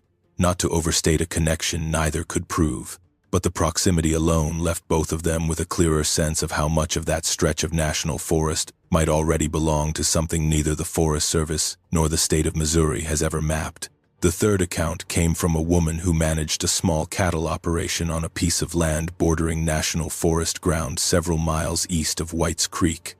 a longtime acquaintance of Wade's. She described, over the course of one particularly bad summer in the late 2010s, losing 4 calves in circumstances that never fully added up, carcasses found with the same precise, low-mess trauma the retired conservation agent had described from the goat farm decades earlier, combined with drag distances that made no sense for coyotes, and that her veterinarian, off the record, told her did not look like typical predator loss either. She had filed a claim with her livestock insurance, which paid out under a general predator loss category without any further investigation, because insurance adjusters, like sheriff's deputies and conservation agents, work within categories built for the animals wildlife agencies formally recognize, and an unidentified predator claim simply gets folded into whichever recognized category is closest, regardless of whether the physical evidence actually supports that classification. One detail from the cattle rancher's account is worth adding for completeness, since we left it out earlier, out of respect for how reluctant she was to discuss it at all. She told us her husband, after finally seeing the drag marks in the carcass for himself, that August, spent the following 2 winters clearing brush and thinning timber along roughly 40 yards of that same fence line, widening the sight line between the pasture and the tree line by hand. Working weekends long after most neighbors in that stretch of the county had finished their own fall work. He never framed it to her as anything more than routine property maintenance. She has never asked him to say otherwise. She told Emmett, and later told us in a short phone conversation she agreed to on the same condition of anonymity as everyone else in this account, that the detail she has never been able to shake was not any single kill, but a night in early August of that summer, when her dogs, 2 mixed-breed farm dogs that normally slept on the porch without incident, would not settle for hours after dark, pacing the fence line along the pasture closest to the timber, refusing to come inside even when she called them repeatedly. She stood on her back porch with a flashlight sometime after midnight, more out of frustration with the dogs than any real concern, and swept the beam across the near pasture toward the tree line roughly 100 yards out. She told us she saw, for perhaps 2 seconds before it stepped back into the timber, a shape standing upright at the fence line itself, tall enough that it had to duck its head slightly to clear a low branch as it turned away. She did not tell her husband that night. She told him 3 days later, after finding the 4th calf, and he did not fully believe her until he saw the carcass and the drag marks himself. They lost no more livestock that particular summer after early September, though she has continued to lose an occasional animal in the years since, always in late summer, always along that same stretch of fence line, a seasonal pattern she has never reported to anyone official because, as she put it to us plainly, there was no point in a report that would only cost her credibility with her own insurance carrier and her own neighbors, without changing anything about what was actually happening on her land. What struck Emmett most, once he had gathered these accounts together in his own mind, was not any single detail but the pattern across all of them. Every witness he found had experienced something between 15 and 25 years apart in some cases, scattered across a rough triangle of terrain bounded by the 11-point River to the west, the Current River drainage to the east, and the Irish wilderness boundary running roughly through the middle of it. A span of Oregon and Ripley County backcountry covering perhaps 150 square miles of the most rugged, least populated terrain in southern Missouri. And every single witness, without exception, had kept the experience almost entirely to themselves for years, sometimes decades, out of a shared, largely unspoken understanding that speaking about it publicly carried far more professional and social risk than staying quiet ever would. We want to address directly, because a responsible account has to, the most obvious skeptical explanation for at least some portion of what these witnesses describe: black bears. Missouri's black bear population has been recovering steadily since a formal reintroduction and range expansion effort began decades ago, with the state's most recent population estimates placing the southern Missouri bear population well into the hundreds of individuals and growing, concentrated heavily across exactly this southern Ozark region, including Oregon, Ripley, Carter, and the surrounding counties. Black bears can and occasionally do stand upright on their hind legs, particularly when investigating a scent, a sound, or a perceived threat, and an inexperienced observer catching a brief glimpse of a standing bear in poor light or at a distance could plausibly misidentify it. We put this possibility to Emmett directly, more than once, because it is the responsible question to ask. His answer, both times, was consistent and specific. He has personally observed Missouri black bears on their hind legs on multiple occasions across his decades in the woods, close enough and clearly enough to know the posture, the proportions, and the way a bear's weight settles back onto its haunches, rather than balancing forward on the balls of its feet, the way what he saw at that cave mouth had been braced. A standing black bear, even a large, mature male, typically reaches somewhere between 5 and 6 feet at full extension, well short of the 6.5 to 7 foot crouched height Emmett estimated based on the cave mouth's known dimensions. And critically, no black bear produces an 11-inch, 5-toed, claw-marked track with the proportions Travis and Emmett measured and photographed in that cave. A track that, whatever else it might be, does not match Missouri's most common large mammal by any reasonable measurement standard that either man, both with decades of first-hand bear sign identification experience, was willing to accept. The Missouri Department of Conservation, for its part, maintains no formal category or investigative process for reports like these, and when we reached out to the department's regional office covering Oregon and Ripley counties to ask about any pattern of unusual predator reports in the area, the response was polite, brief, and entirely unhelpful in the way these institutional responses almost always are. A department spokesperson confirmed that black bear and, on rare confirmed occasions, transient mountain lion activity accounts for the overwhelming majority of large predator reports. The department receives statewide, and that any report not clearly matching one of Missouri's recognized species is generally logged under a general miscellaneous wildlife category without further formal follow-up, unless it involves a direct threat to human safety, requiring immediate response. That is, essentially, the exact institutional gap the retired conservation agent described to Emmett directly. A reporting system built entirely around known, cataloged species, with no mechanism whatsoever for capturing, investigating, or even formally acknowledging a pattern of evidence that does not fit any existing category. This institutional blindness is not unique to Missouri, and it is not the product of any coordinated cover-up in the conspiratorial sense that phrase usually implies. It is simpler, and in a way, more troubling than that. Wildlife management agencies across the country build their entire operational and reporting infrastructure around confirmed, cataloged species, because that is the only framework their science, their funding, and their legal mandates actually support. An agency tasked with managing deer, turkey, bear, and confirmed fur-bearer populations has no statutory authority, no research budget, and frankly, no professional incentive to investigate reports of a species that does not appear in any peer-reviewed taxonomic record. The individual biologists and conservation agents working within that system are, in Emmett's experience and in ours across researching dozens of similar cases nationwide, overwhelmingly decent, competent people doing difficult jobs with limited resources. The silence is not born of malice. It is born of a system that was never built to process this kind of evidence in the first place, staffed by professionals who understand, correctly, that stepping outside that system's recognized categories carries real professional risk with essentially no institutional support if they do. The institutional silence goes deeper than a single unhelpful phone call with a department spokesperson, and it is worth naming the actual mechanism rather than leaving it as a vague sense that nobody wants to talk about this. The Missouri Department of Conservation's Wildlife Incident Intake Form,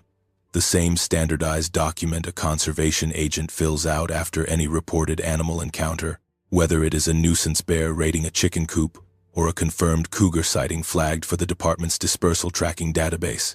has a fixed drop-down field for species classification. That field lists black bear, coyote, gray fox, red fox, bobcat, mountain lion, and a handful of fur-bearer categories used mainly for trapping records. There is no open text option that feeds into any tracked database. An agent can write a narrative description in the notes section, but that narrative field has no bearing on how the incident gets counted, mapped, or flagged for pattern review, because the department's entire predator monitoring infrastructure, built up over decades to track genuinely important trends like bear range expansion and mountain lion dispersal corridors, sorts everything by that drop-down category first. A report describing an 11-inch, 5-toed track and a bipedal gait, typed carefully into the narrative field by a conservation agent doing his job conscientiously, gets filed under whichever drop-down category the agent selects as the closest available match, almost always black bear by default,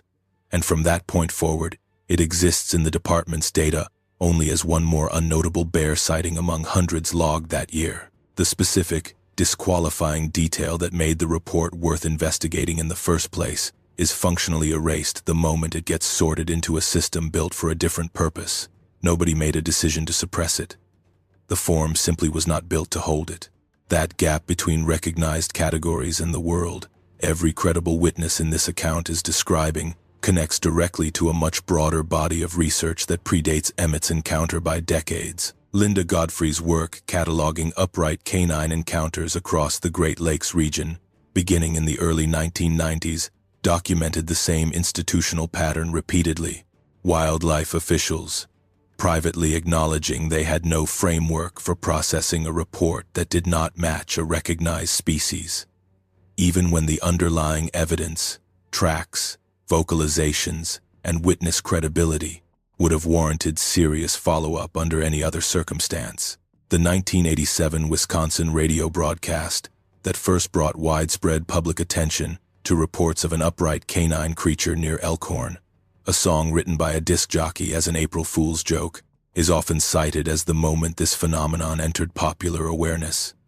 But what made that moment significant was not the song itself. It was the flood of calls the station received afterward from people describing encounters that predated the broadcast by years, sometimes decades. People who had never told anyone because they had never had a framework, a name, or a receptive audience to tell it to. That same dynamic played out for Emmett almost 40 years later in a different state and a completely different landscape. Once he had a name for what he saw, and enough confidence to describe it out loud to people he trusted. 3 other witnesses in his own community came forward with accounts they had been sitting on for years. The historical record of the Irish wilderness adds another layer to this story that is worth returning to now, because it connects directly to something the retired conservation agent mentioned to Emmett almost as an aside during one of their later conversations. The settlers who vanished from that community during the Civil War did not simply disappear into the general chaos of guerrilla warfare that consumed so much of the rural Ozarks during that period, though that violence was certainly real and well documented in regional histories of the war. Local oral tradition passed down through Oregon County families for generations includes accounts impossible to verify through any conventional historical record, given the total absence of surviving written testimony from the Irish settlers themselves, describing families who abandoned isolated homesteads deep in the hollows for reasons beyond the human violence of the war itself, reasons that made the deepest, most remote sections of that wilderness feel unsafe to inhabit, even by the standards of families who had already chosen to settle genuinely difficult, isolated ground. We want to be careful here, because this is precisely the historical claim that is easy to sensationalize and difficult to verify, and a responsible account has to hold that tension rather than resolve it in whichever direction makes for a better story. The Irish wilderness settlers most likely fled primarily because of the war. The documented predation of bushwhackers and irregular militias on isolated homesteads throughout that region during the early 1860s, a well-established and thoroughly documented historical reality that does not require any additional explanation, but the specific, persistent local tradition of something else in those woods, something that predates and outlasts the settlers' documented reasons for leaving, is a thread that several Oregon County families still carry, quietly, the same way Emmett's own community has quietly carried decades of unreported encounters along that same stretch of terrain. The Wampus Cat tradition Emmett's grandfather's generation would have grown up hearing about deserves more attention than a single passing reference, because it is one of the clearest pieces of evidence that this pattern of encounter in the Ozarks did not begin with modern trail cameras and GPS collars. Folklorists working the Ozark oral history collections assembled through the mid-20th century, most notably the extensive fieldwork conducted by writer and folklorist Vance Randolph across the Missouri and Arkansas Ozarks between the 1920s and the 1950s, recorded numerous variations of the Wampus story from hill communities scattered across exactly this region. Stories describing something upright, powerful, and dog-like that moved through remote hollows and was blamed for livestock losses that local hunters could never fully explain through known predators. Randolph himself treated most of these accounts as folklore rather than literal zoological reports, consistent with the academic conventions of his era. But he also noted, more than once in his field notes, how consistently specific and how conspicuously unembellished many of the accounts were compared to the more obviously exaggerated tall tales he collected alongside them. A story told for entertainment tends to grow taller with each retelling. The Wampus accounts Randolph recorded, by his own observation, tended to stay flat, specific, and almost reluctant, the exact quality that shows up across every witness account gathered for this story nearly a century later. The deeper indigenous history of this landscape adds a final layer of context that Emmett has found himself thinking about more since learning the word Wampus was already circulating through Ozark Hill communities 2 generations before his own childhood. Osage oral tradition, as documented in ethnographic work conducted through the early 20th century by researchers working directly with tribal knowledge keepers, describes a complex understanding of the natural world, organized around clan structures and relationships to specific landscape features, an understanding that, appropriately, remains outside what any outside researcher has the standing to describe in specific ceremonial or spiritual detail.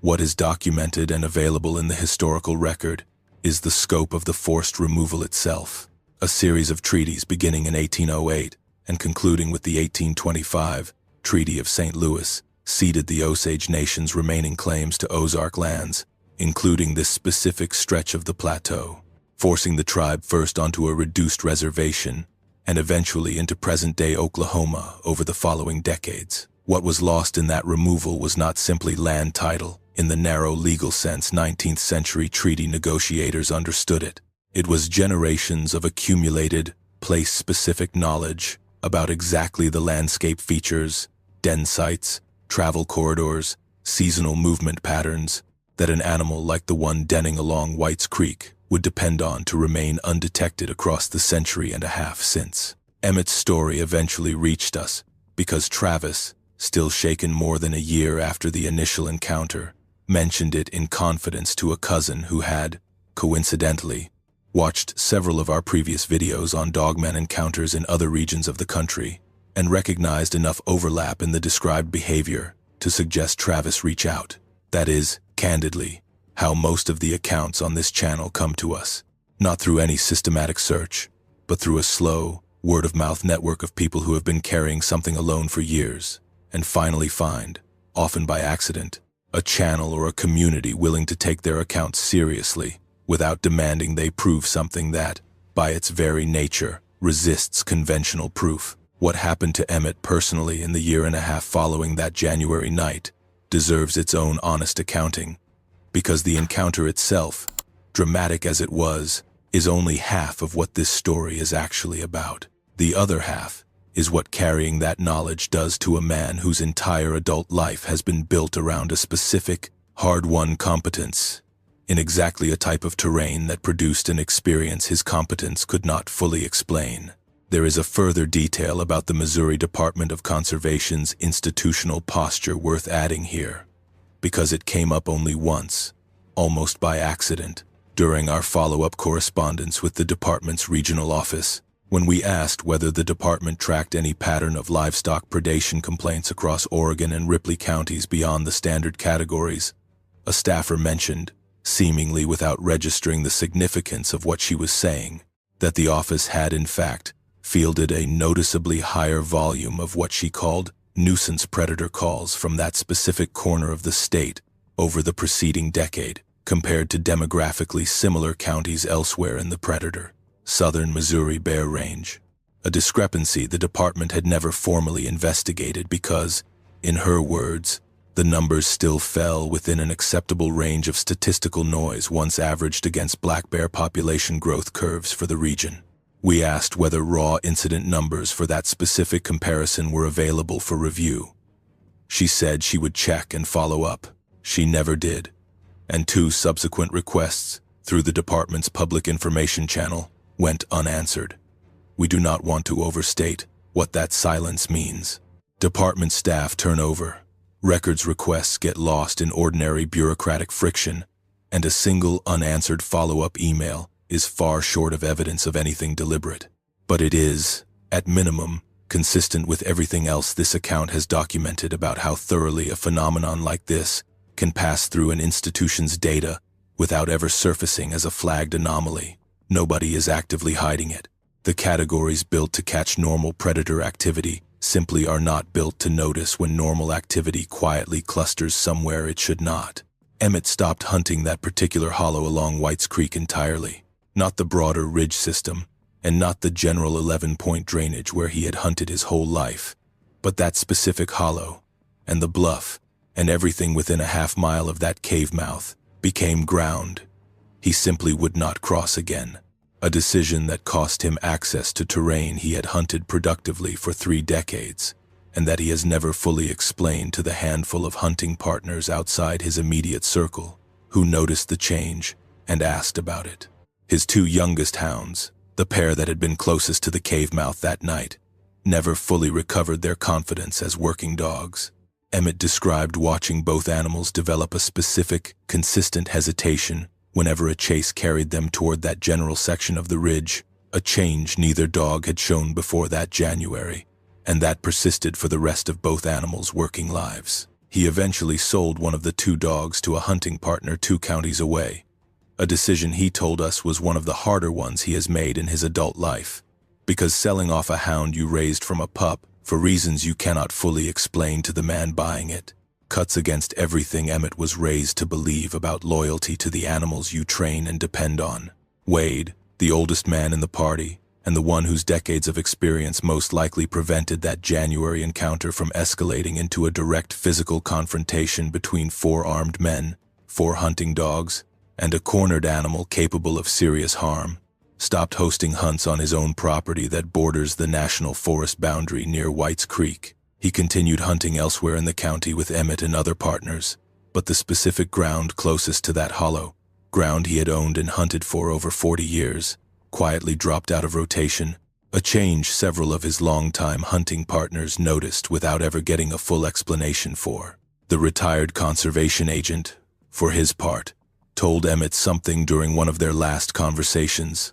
that stuck with Emmett enough to repeat it to us, almost verbatim. He said that across his career, the witnesses he had encountered informally who carried this kind of knowledge tended to fall into 2 groups. The first group, smaller by his estimate, eventually found a way to integrate the experience into their lives without it consuming them, treating it the way a person might treat the knowledge that a distant relative had once done something scandalous, a fact filed away, acknowledged when it came up, but not allowed to dominate daily thinking. The second group, larger by his estimate, never fully found that equilibrium,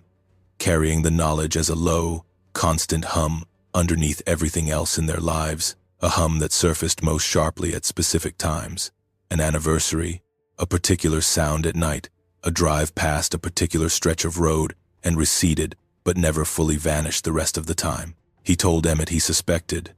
based on what he had heard so far, that Emmett was more likely to end up in the second group than the first, and that the healthiest thing Emmett could do for himself was exactly what he was already doing, finding a small number of trustworthy people to share the weight with, rather than trying to carry it entirely alone the way the agent himself had done for most of his own career. Travis, whose ankle injury on the return hike in February had nearly stranded both men in that hollow after dark on their second visit, developed what he described to us, in his own words, as a kind of hypervigilance that persisted for well over a year afterward, an inability to be in dark timber, even familiar, harmless timber near his own house, without his body flooding with an adrenaline response he could not consciously control. He eventually spoke to his family doctor about it, describing the physical symptoms in general terms without specifying their cause, and was told what he was experiencing sounded consistent with a stress response, advice that was clinically reasonable and,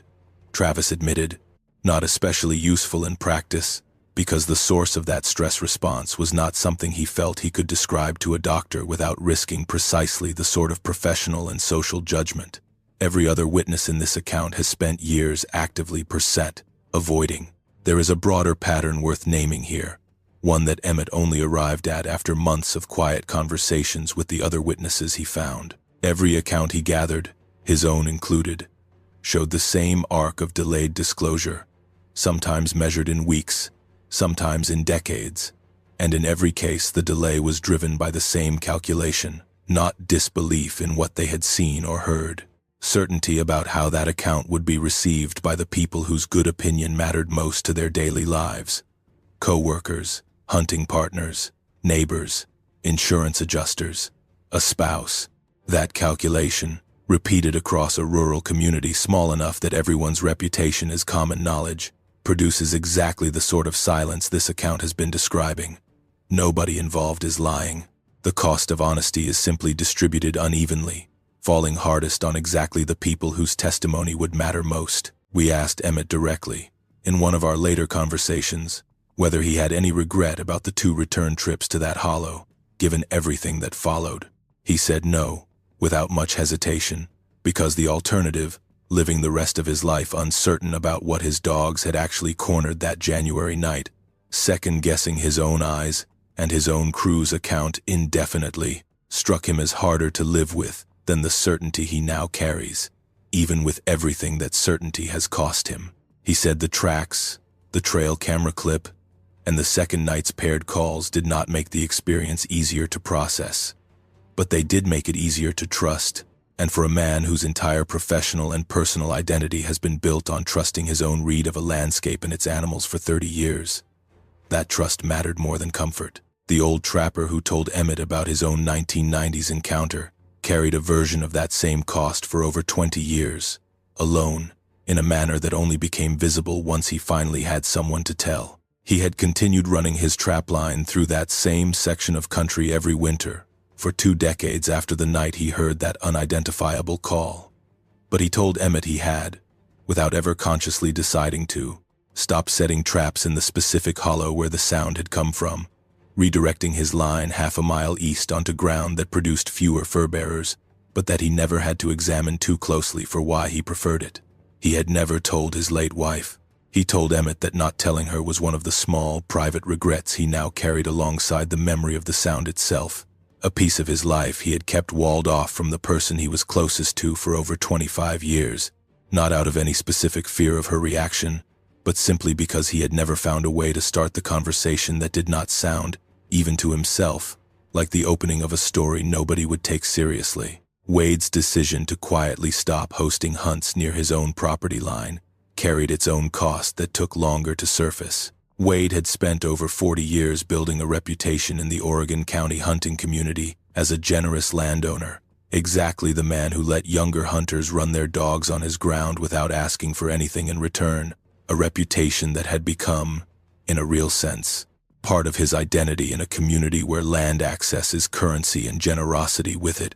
earns a specific kind of respect. Quietly withdrawing access to a section of that land, without explanation, cost him some of that goodwill among hunters who did not know the reason and simply noticed that Wade had gotten more particular about where people could run dogs.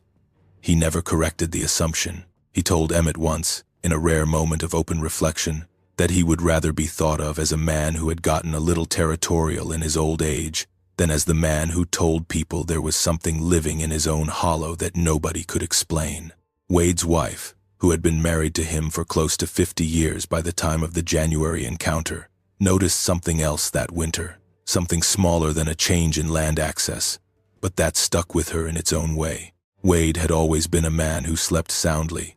a habit he attributed to a lifetime of physical outdoor work that left him genuinely tired by the end of most days. Starting that January, he began getting up once or twice most nights, not pacing or visibly agitated, just standing at the back window for a few minutes before returning to bed, a habit that continued, by her account, for the better part of a year before gradually tapering off. She never asked him directly what he was checking for. She told Emmett's wife, once the two of them had compared notes at a gathering the following spring, that she had simply assumed it was something related to whatever had happened on that hunt, and that she had decided, the way a lot of Ozark wives married to Ozark hunters eventually decide, that some things are easier carried by not asking too many questions about them. There is an ethical question sitting underneath this entire story that we want to address directly rather than skip past, because it is the same question that comes up in nearly every credible Dogman account we have researched across the country, and it deserves honest engagement rather than a tidy resolution. Emmett, Wade, and Travis all independently reached the same conclusion once they had time to process what happened. Whatever they encountered in that cave was not, by any measure they could identify, malicious or predatory toward people. It defended itself and its den site against 8 hunting dogs, pushed directly into physical proximity by 4 armed men, and it did so with what every account we have gathered describes as significant, controlled restraint, given its apparent physical capability. That restraint puts a genuine ethical weight on how this information gets handled. If Emmett's account, and the corroborating accounts he has since gathered from other hunters and landowners across that 150-square-mile stretch of Oregon and Ripley County backcountry, were to become widely publicized, the most likely outcome is not careful, respectful scientific investigation. It is an influx of thrill seekers, amateur cryptid hunters, and,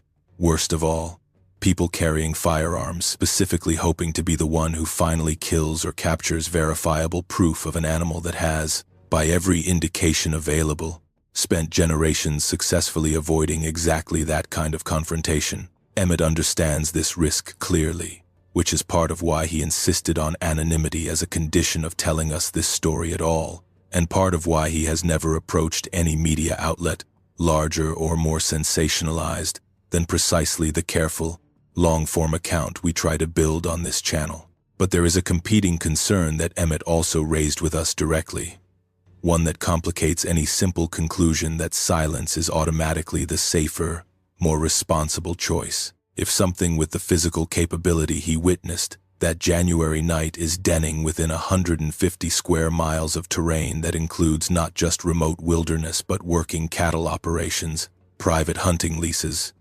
and increasingly, given rural Missouri's steady growth in recreational land development, new residential construction pushing further into what used to be uninterrupted forest, then complete public silence carries its own risk. Not the risk of a confrontation Emmett believes it has actively tried to avoid across every documented encounter he is aware of, but the risk of an uninformed encounter between an unsuspecting landowner, a small child, or an inexperienced hiker, and something that, restraint or not, retains the physical capability to cause serious harm if genuinely cornered or threatened in a way it perceives as inescapable. Emmett has not resolved that tension, and neither have we. What he has settled on, after more than a year of turning it over, is a middle position that several other long-term witnesses across this channel's research have independently arrived at as well.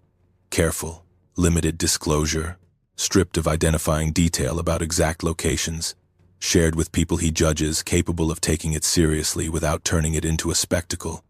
in the hope that the information itself, the behavioral pattern, the restraint, the territorial rather than predatory nature of the encounters might eventually reach someone in a position to think seriously about coexistence rather than either total denial or a hunt. The demonstrated intelligence across this account deserves one more layer of examination before we bring this story to its close, because it is easy, hearing about a defensive standoff at a cave mouth, to imagine something closer to a large, frightened wild animal reacting on pure instinct rather than a being making calculated decisions. The evidence across both of Emmett's encounters argues against that simpler interpretation. The animal held a defensive position rather than either fleeing into an inescapable dead-end crawl space or launching an all-out attack against 8 dogs and 4 armed men, a choice that required, at minimum, some functional awareness of its own surroundings and the relative risk of each available option. The tracking, direct attention it showed toward the retreating men, rather than the darting, purely reactive gaze of an animal in blind panic, suggests ongoing assessment rather than pure instinct. And the two distinct vocalizations calling to each other across a significant span of ridge and hollow during Emmett and Travis's second visit imply, at minimum, coordinated communication between at least 2 individuals, a level of social organization well beyond simple territorial calling. None of this requires any supernatural or paranormal explanation. What it requires is accepting the possibility of an undocumented, highly intelligent, socially organized large predator occupying some of the most remote, least surveyed terrain remaining in the eastern United States, a possibility that sits entirely within the bounds of biological plausibility, even if it sits well outside the bounds of what any current wildlife agency database formally recognizes. North America has, within recorded history, discovered and formally classified large mammal populations far more recently than most people assume, and the specific combination of factors present across the Ozark Plateau, extensive unbroken forest cover, minimal year-round human presence across huge stretches of terrain, an extensive karst cave system providing shelter and denning opportunity essentially invisible to any conventional wildlife survey method, and a documented historical pattern of unexplained encounters stretching back well over a century, makes this particular region a genuinely plausible candidate for exactly a type of undocumented large predator population this phenomenon describes. It is worth taking a moment to sit with what an undiscovered large mammal population in the eastern United States would actually require, biologically, because skepticism deserves a fair accounting rather than a dismissive wave. Large mammal discoveries are rarer in North America than in less surveyed parts of the world, but they are not unheard of, and the timeline is more recent than most people assume. The Pacific Northwest's Cascade red fox was not confirmed as a genetically distinct population until well into the 2000s. New subspecies and previously unrecognized populations of everything from bats to shrews to small carnivores continue to turn up in genetic surveys conducted across supposedly well-studied American forests, because genetic testing capability has advanced faster than most people's intuitive sense of how thoroughly the country's wildlife has actually been cataloged. What those confirmed cases share with the scenario this account describes is not scale, since none of them involve anything close to a 7-foot bipedal predator, but methodology. They were found in precisely the sort of terrain the Ozark Plateau offers in abundance. Dense, unbroken forest cover, minimal year-round human presence, and topography that actively resists systematic survey. The extensive karst cave system alone, hundreds of documented caves in Oregon County, and thousands more across the broader region, most surveyed only superficially, if at all by any formal wildlife biology effort, represents exactly the sort of below-ground shelter that would let a low-density, highly cautious population of any size remain functionally invisible to conventional survey methods indefinitely. None of this proves the animal Emmett's crew cornered exists in a formal taxonomic sense. It simply establishes that the geography in question is not an implausible setting for exactly this kind of undocumented population, regardless of how far outside current wildlife agency frameworks it sits. What makes Emmett's account, and the corroborating accounts he eventually gathered, difficult to dismiss as a series of unrelated misidentifications is how closely the behavioral details match reports collected from completely different regions of the country by completely different researchers, describing completely different landscapes. The defensive standoff at the cave mouth, an animal choosing to hold ground, vocalize, and wait rather than flee or attack, mirrors accounts collected from the hardwood forests of northern Wisconsin and Michigan, from the pine barrens of the upper Midwest, and from Appalachian hollows 1,000 miles to the east, terrain that shares almost nothing with the dolomite karst country of the southern Missouri Ozarks except the presence, according to generations of local witnesses, of the same kind of animal. The paired vocalizations calling across distance that Emmett and Travis heard on their February hike match, a specific behavioral detail documented repeatedly in Linda Godfrey's case files from the Great Lakes region, multiple individuals coordinating across territory through structured, low-frequency calls that witnesses consistently describe as feeling more like communication than like the reflexive howl of a coyote or the territorial hoot of an owl. The consistency of that detail across a witness population separated by thousands of miles,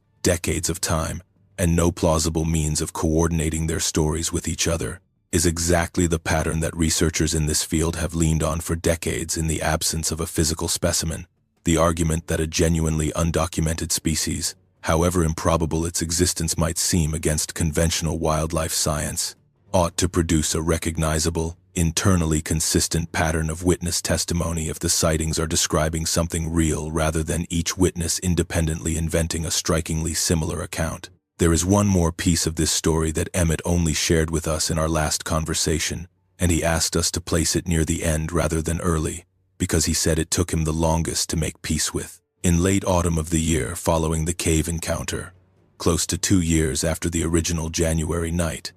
Emmett was checking fence line on Wade's property, well outside the hollow itself, on cleared pasture ground close to a 1/4 mile from the nearest timber. He was alone, mid-afternoon, full daylight, doing ordinary work he had done hundreds of times before. He told us that he stopped, for no reason he could immediately identify, and turned to look at the tree line at the field's edge, and stood there for a long moment before he understood why. Nothing was visible, no shape, no movement, nothing he could point to and describe the way he had described the cave mouth or the trail camera clip. What he told us was simply that he had the same feeling he remembered from standing at the base of that bluff 2 years earlier. The specific, physical sense of being observed by something that had chosen, in that moment, not to be seen. He stood there for perhaps a minute, then went back to the fence line, finished the job, and drove home.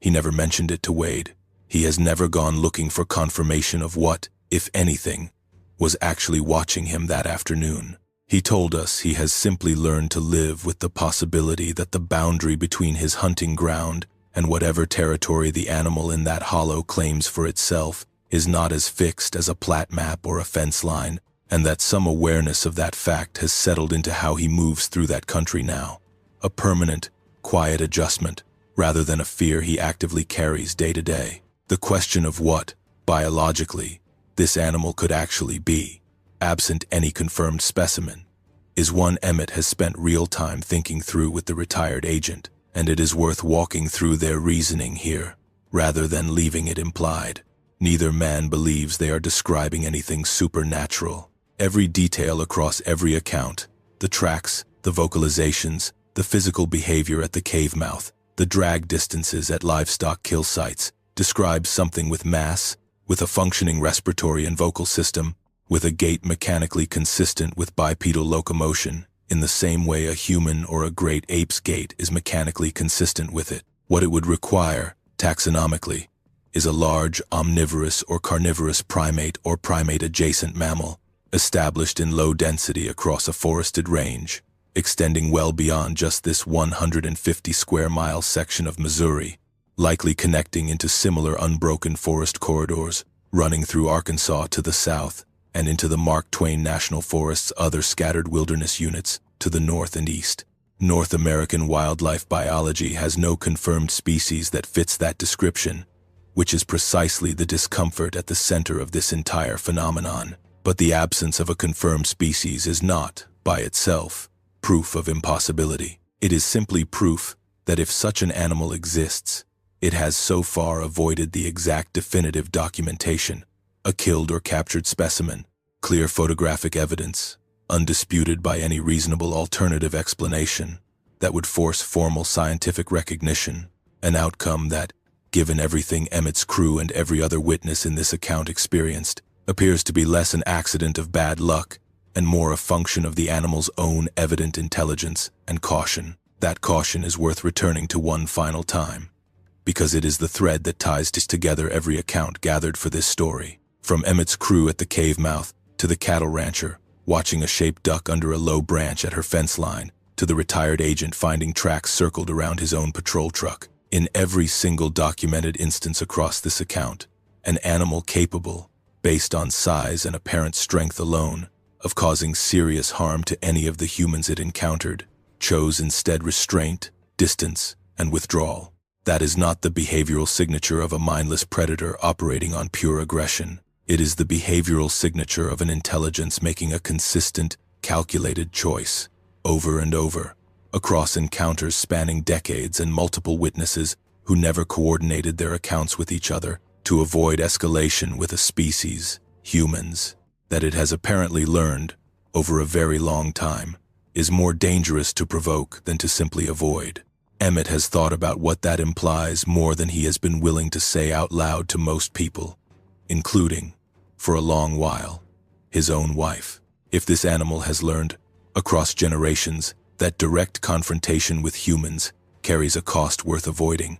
that implies something about how long humans and this animal have shared this landscape, and about what earlier encounters that predate trail cameras and cell phones and county sheriff's departments, might have looked like before that lesson was fully learned. It implies a longer, quieter history between people and whatever moves through these hollows than anyone currently living in Oregon County has direct access to. A history that the region's own deep human past, from the Osage families who once managed this exact landscape, down to specific named hollows, through the Irish settlers who arrived with no such inherited caution and reportedly did not stay, down to the modern hunters, who now instinctively steer their hound lines around certain bluffs without always knowing exactly why, may have been quietly recording the whole time, in the only form of documentation available to people without access to a formal system built to hold it. Caution, passed down, generation to generation, in the specific and unspoken form of places you simply do not go. We asked Emmett, near the end of our last conversation, what he would say to another hunter, somewhere else in this country, who found himself standing at the base of a bluff or a fence line with dogs baying at something that did not match anything in a field guide. He thought about it for a long time before answering. He said the first thing is to get your animals back and get some distance, because no photograph or piece of footage is worth anyone getting hurt, human or dog. The second thing, he said, is to trust what you actually saw and heard, rather than immediately talking yourself out of it, because he had spent the better part of a month after that January night trying to convince himself he had misread a bear in bad light, and every attempt to explain it away, that way fell apart the moment he made himself line the explanation up against the sound, the track measurements, and what 4 separate men, independently, had described seeing. And the third thing, he said, after a pause long enough that we almost asked if he was still on the line, was that whatever is out there in country like this has been managing to avoid being definitively documented for a very long time, likely far longer than any of the families who now hunt or ranch that same ground, and that the animal's evident preference is for that arrangement to continue. Emmett said he has come to believe that respecting that preference, staying out of specific hollows, not pushing dogs or curiosity past a certain point, is not fear so much as it is a kind of manners, the same unspoken courtesy any experienced outdoorsman extends to a landowner whose fence line he understands not to cross. One more detail from the retired agent's own experience is worth including here, because Emmett did not fully understand its significance until much later. After his own second encounter on the February hike, the agent told him that in his own 2011 road crossing sighting, the one he never filed a report on, he had noted something at the time that he had not thought much about, until Emmett described hearing 2 distinct voices calling to each other across the ridge above White's Creek. The agent said that in the weeks following his own sighting, he had, purely out of curiosity and without any formal department sanction to do so, spent several of his off-duty evenings parked at pull-offs along that same stretch of National Forest Road, windows down, simply listening. On 2 separate occasions, that autumn, well after full dark, he had heard what he described as a low, structured call, answered from a considerable distance by a second, distinct voice, the same paired vocalization pattern Emmett would describe to him nearly a decade later from a different section of the same general drainage. The agent had never mentioned this detail to anyone before Emmett, in part because 2 nights of parked, off-duty listening struck him, even in his own mind, as exactly a type of behavior that would have raised uncomfortable questions from his supervisors and colleagues had it ever come up, and in part because he had simply filed the memory away, the way he had filed away so much else from that period of his career, unresolved and unspoken. That detail matters because it extends the documented timeline of paired vocalizations in this specific stretch of Oregon County backward by roughly a decade, from Emmett's February hike back to the agent's own off-duty listening sessions in the fall of 2011, and it suggests, at minimum, that whatever social structure produces that calling behavior has been stable across that same general territory for at least that long, likely much longer, given how consistently the geography, the karst cave systems, the unbroken forest corridor connecting toward Arkansas would support exactly that kind of long-term territorial stability for a low-density, cautious population. The question of numbers, how many individuals might actually occupy that 150-square-mile triangle of terrain, is one neither Emmett nor the retired agent claims to be able to answer with any confidence, and it is worth being honest about the limits of what the available evidence can actually support.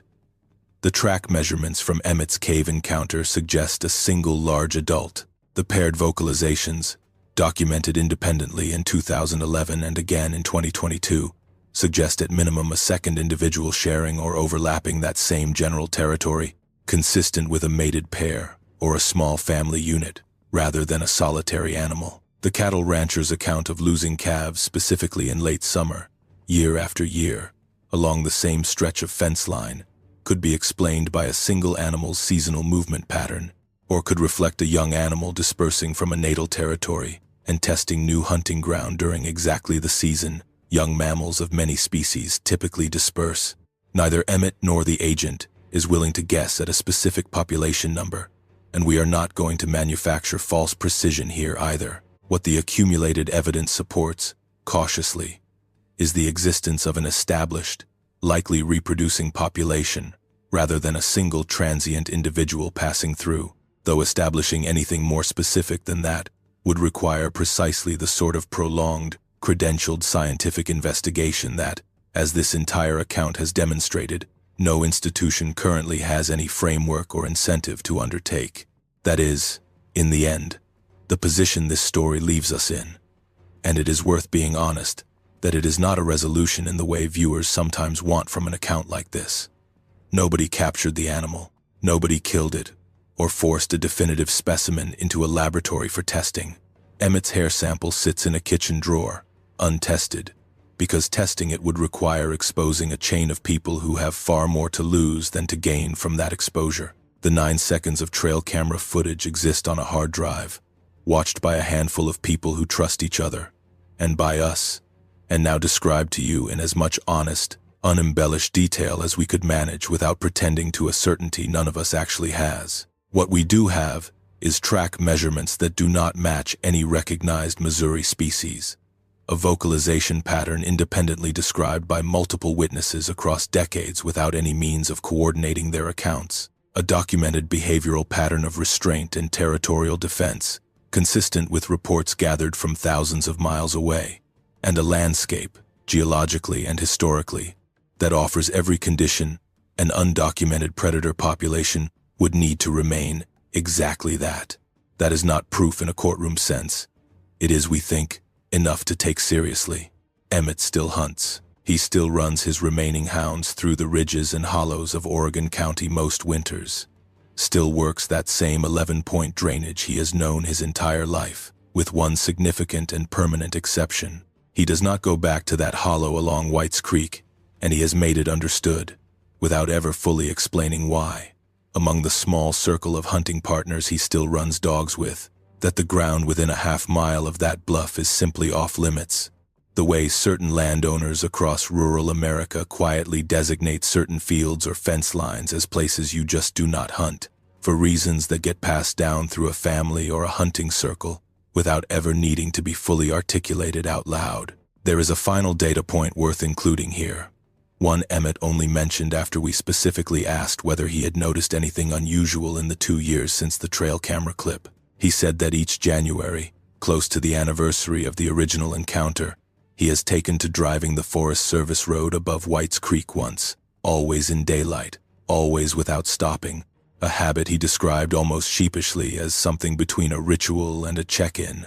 though he was careful to clarify he has no interest in going back into the hollow itself. He does it mostly to reassure himself that the road is still just a road, the timber still just timber, that whatever lives back in that country has not moved closer to anything he or his neighbors depend on. 3 times now he has made that drive and seen nothing at all, which he has decided to treat as good news. He told us, in our final conversation before we finished putting this account together, that he does not need anyone outside his own small circle to believe him. He knows what he saw, and more importantly, he knows what he heard, a sound that visits him still, more often in late January when the anniversary of that first encounter rolls back around each year than at any other time. He is not looking for validation, and he is not looking to be the center of a media story. He has already turned down more than once from larger outlets who came sniffing around after word of the encounter reached a regional paranormal research group through channels Emmett himself never initiated. What he wanted, in agreeing to finally tell this story in full to us, was simply for the account to exist somewhere honest, documented carefully, without exaggeration, available to anyone in his position who might one day need to know they are not the only person who has stood at the base of a bluff in the dark and heard something that Missouri's field guides have no name for. If there is a single image Emmett asked us to leave viewers with, it is not the cave mouth, and it is not the trail camera clip. It is the fence line on Wade's property, that quiet autumn afternoon 2 years after the January encounter, standing in full daylight on cleared pasture ground with nothing visible at the tree line, and understanding all the same that he was not alone out there. He said that feeling, more than the fear of that first night, is the one that has stayed with him permanently, and he said it is not entirely an unpleasant one anymore. It has become, in its own way, a form of company. A reminder that the hollows and ridges he has spent his whole life walking are not simply his to use, that something older and more careful than any hunting lease or county plat map has its own claim to that ground, and that the two of them,